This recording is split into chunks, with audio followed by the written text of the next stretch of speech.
បាទជំរាបសួរបងថ្ងៃនេះមានត្រាក់ទ័រមួយគ្រឿងត្រាក់ទ័រ M60 ត្រាក់ទ័រនេះស្អាតណាស្ទឹននេះឆេះស្អាតហើយជើងយើងបាន4គ្រាប់ស្អាតណាបងសម្រាប់បងចាប់អារម្មណ៍ឲ្យអាចចាក់ទើងមើលបានណាគួរឲ្យនៅស្អាតទៀតក្រៃស្ងួតបងចាប់អារម្មណ៍អាចចាក់ទើងមើលបានស្ងួតណាM60 023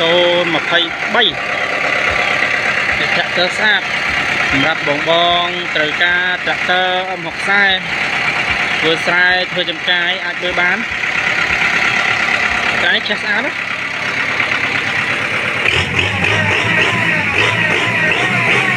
ស្រួយបងតែស្រួយស្អាតណា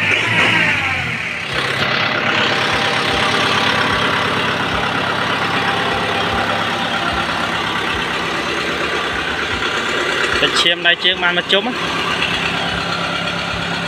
អាត្រានេះមានឧបករណ៍មួយឈុតមានខ្វាល់មាន